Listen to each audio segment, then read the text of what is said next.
Speaking on Wednesday, the Chief of Staff for the first time revealed the full extent of America's global military presence around the world, saying it has troops stationed in 150 countries. That is 3/4 of all countries. Today, we have more than 225,000 soldiers directly supporting and training to support combatant commanders in over 150 countries worldwide.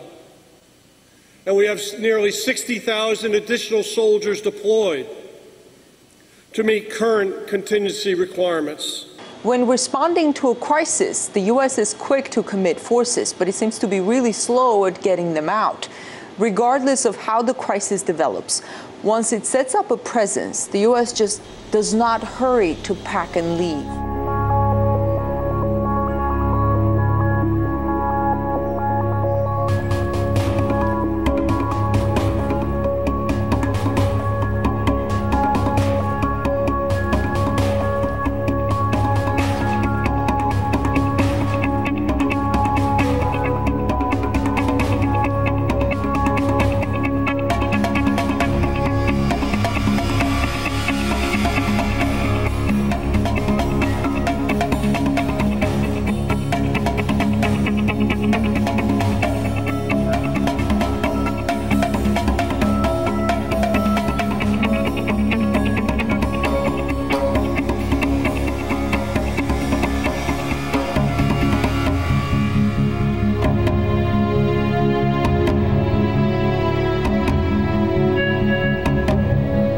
He also used that phrase, that its army, meaning Russia's army, on NATO's doorstep.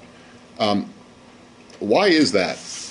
Is it not logical to look at this and say the reason that the Russian army is on NATO's doorstep is because NATO has expanded rather than the Russians expanding? That, in other words, NATO has moved closer to Russia rather than Russia moving closer to NATO? Is that not an accurate way to look at this? I think that's the way President Putin probably looks at it. It's certainly not the way that we look at it.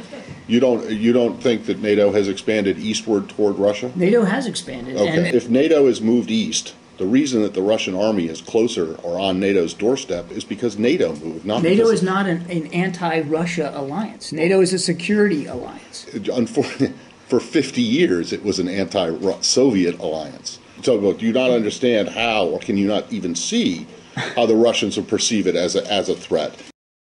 Es una actitud claramente agresiva desde el punto de vista diplomático, desde el punto de vista de lo que es la costumbre internacional. Esto se interpreta siempre como una actitud agresiva y amenazante de la OTAN contra Rusia, no al revés. Ellos lo intentan disfrazar siempre como una postura defensiva, como una postura preventiva, pero es una falsedad habitual de la Organización Atlántica.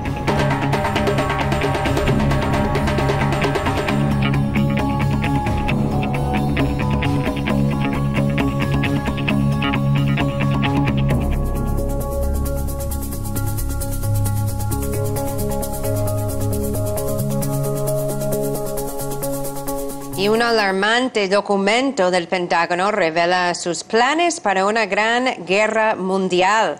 Este documento revela que Washington realmente está planificando una guerra, una serie de guerras a una escala global para neutralizar lo que consideran los principales rivales geopolíticos y económicos de Estados Unidos, que podrían impedir lo que se desarrolla en ese documento como el objetivo fundamental de Estados Unidos de lograr un dominio internacional. En la nueva estrategia denominada el concepto de operación del ejército, la potencia norteamericana define como amenazas primordiales a Rusia y China, dejando en un tercer lugar al terrorismo internacional que tanto ha servido de escudo para las actividades militares de Estados Unidos en los últimos años. Recientemente, Estados Unidos intensificó sus intentos de aislar y perjudicar a Rusia. Las retóricas agresivas de Barack Obama, junto con el despliegue de las fuerzas militares estadounidenses y de otros miembros de la OTAN cada vez más cerca de la frontera rusa, elevan la tensión y provocan una respuesta contundente del Kremlin. Paradójicamente, desde el Pentágono se acusa a Moscú de amenazar a la alianza. Rusia rechaza estas insinuaciones y recuerda que son las actividades de Washington las que provocaron la crisis en Ucrania, además de atraer la atención a que no hay un foco de tensión en el mundo moderno donde no haya militares estadounidenses, según el ministro ruso de Defensa. Y el ejército estadounidense define este nuevo orden mundial como un mundo complejo y se propone la victoria usando distintos métodos e incluso un ataque nuclear preventivo. Mientras Washington aumenta la presión sobre Moscú con sanciones y cortes de colaboración, Rusia estrecha sus alianzas estratégicas con diferentes regiones, como América Latina, China y otras naciones. Y tal vez lo que teme Estados Unidos, el crecimiento de la fuerza militar y económica de los nuevos estados, sea solo una respuesta adecuada a la constante ambición estadounidense de ser el líder y el juez mundial.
The ideology of ISIL or Al-Qaeda or Boko Haram will wilt and die if it is consistently exposed and confronted and refuted in the light of day. We must declare war on war so the outcome will be peace upon peace. If you want a picture of the future, imagine a boot stamping on a human face forever. We must declare war on war so the outcome will be peace upon peace. The moral to be drawn from this dangerous nightmare situation is a simple one. Don't let it happen. It depends on you.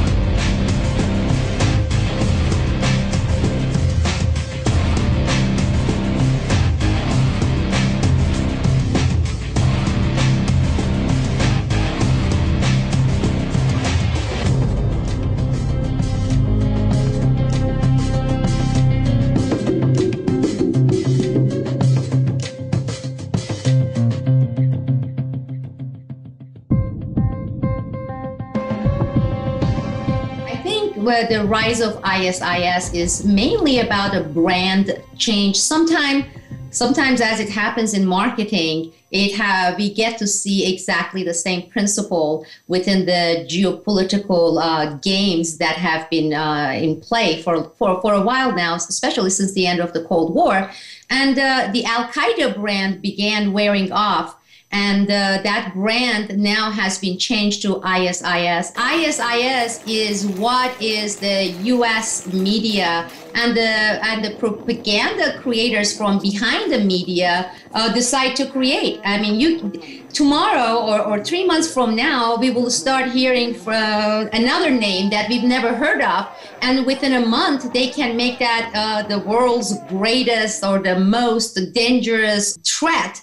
And with ISIS, as you can look at and see from the term, from the name now, the brand created, the Western powers have gotten closer to just name and link the entire global terrorism to Islam. And that's another marketing strategy by the United States, NATO, and the main Western countries. So it's time to re-energize the Americans with the fear of terrorism. Let me give you an example. If you look at the stock market and look at the stock prices for all the military industrial complex related companies and firms, you will see how they have just gone up tremendously since the brand from Al-Qaeda switched to ISIS. So the same thing is true for the internal security, fear-mongering factors on the ground in the United States. It's time to re-energize that fear, and that's exactly what they are doing.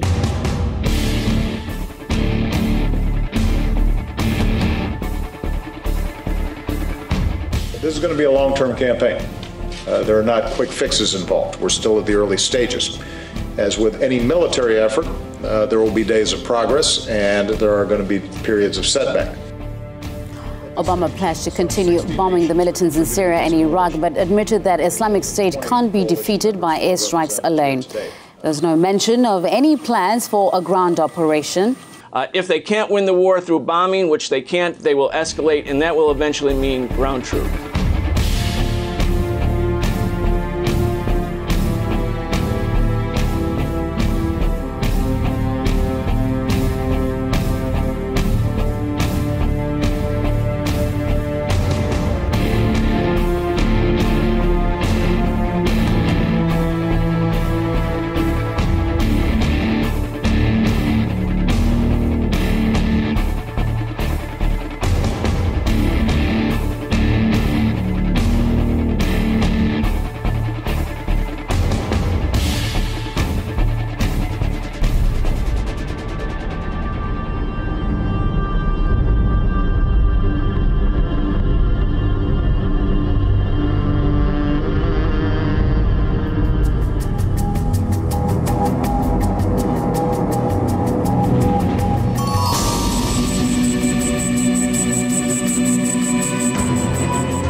I think the outcome is terrible. Primarily, it's terrible for Ukraine because it means that there will be no united Ukraine.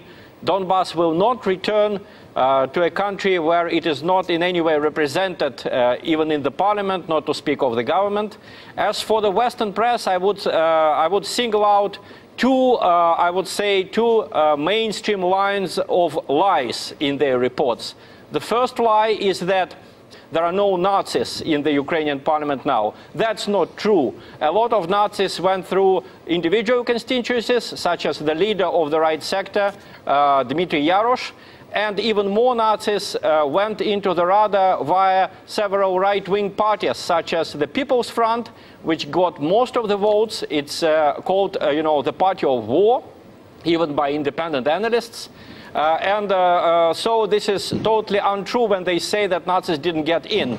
The second lie of the Western press is that the East didn't vote because it was occupied by the separatists. The truth is that even in the areas which are controlled by the Ukrainian army, the participation of voters did not exceed 30%. In most of the cases, it was much lower than 30%. The reason is very simple. People don't want to vote for the parliament which does not represent them, which represents basically a hostile country.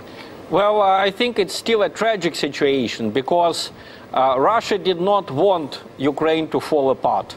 If the West had not pushed on Ukraine this terrible coup d'etat that happened in February, I think Ukraine would stay united. There would be tensions, of course, but for 23 years somehow Ukraine lived with these tensions. There was a very delicate balance between East and West.